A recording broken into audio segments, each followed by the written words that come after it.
नमस्कार, मैं रचना सरन सदीनामा में समीक्षाकार लेकर हाजिर हूँ आज दिनांक 23 फरवरी 2021 का संपादकीय।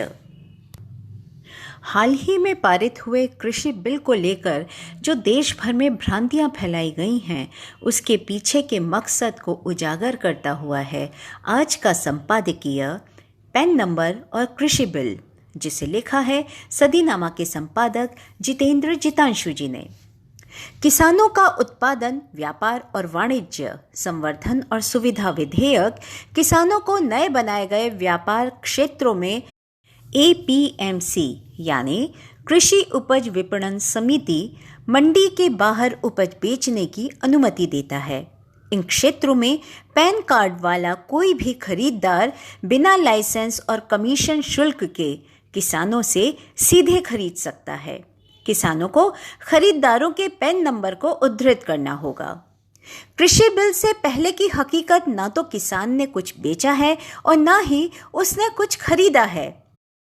इसका मतलब है कि शराब बेचने से आपको जो पैसा मिलता है या नगद मिलता है, उसे आसानी से खरीदने और बेचने के लिए हिसाब लगाया जा सकता है, क्योंकि दोनों तरह से सत्यापन की आवश्यकता नहीं थी। इसका बेहतरीन उदाहरण मनी लॉन्ड्रिंग है।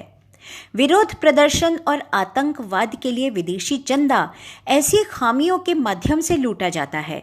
इसका उत्तम उदाहरण है चिदंबरम ने फूल गोभी बेचने के लिए करोड़ों की IT छूट की रिपोर्टिंग की, जो कि एक किसान होने के नाते अपने किचन गार्डन में उगाया जाता है।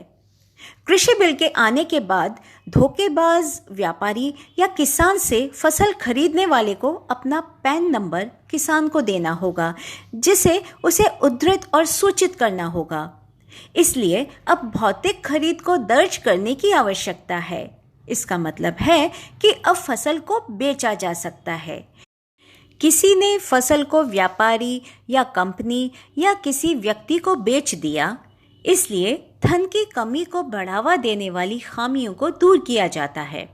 नए कृषि कानून 2020 के लिए आवश्यक है कि किसान उस व्यापारी का पैन नंबर प्रदान करे जिसे वह अपनी उपज बेचता है। व्यापारी किसान नहीं हैं और उन्हें आयकर से छूट भी नहीं है। उन्हें GST के साथ साथ रीसेल की गई किसी भी उपज पर कमाई पर भी आयकर देना होगा। नए कृषि बिल के साथ निजी क्षेत्र को फसलों को स्टोर करने के लिए खोला जा सकता है, और यह कहने के लिए कि अगर निजी खिलाड़ी फसल खरीदने के लिए पैसे का भुगतान करता है तो वे सुनिश्चित करेंगे कि अनाज सड़ने से बचाए जाएं।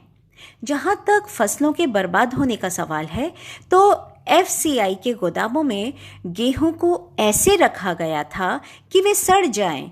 फिर उन खराब गेहूं को शराब कंपनियों को कम दामों में बेच दिया जाता था।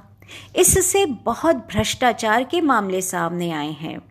पंजाब में कैसे गेहूं खराब होते हैं और इससे किसे फ़ायदा होता है, वो सब जानते हैं। इसलिए उच्च स्तर पर पैन एक महत्वपूर्ण उद्देश्य के लिए काम करता है: ब्लैक मनी, मनी लॉन्ड्रिंग और ड्रग्स और शराब के अवैध व्यापार को रोकना। एक बार जब डेटा आना शुरू हो जाता है तो करों के दायरों का पता लगाया जा सकता है और सभी व्यापारियों, दलाल और अमीर किसानों को कर के दायरे में लाया जा सकता है। इस परिवर्तन का कारण पैन हो सकता है। आमीन। जितेंद्र जितांशु, 23 फरवरी 2021। तो दोस्तों, ये था आज का संपादकीय पैन नंबर और कृषि बिल। कल फिर एक नए विषय पर नए संपादकीय के साथ फिर से उपस्थित होंगे। तब तक के लिए नमस्कार।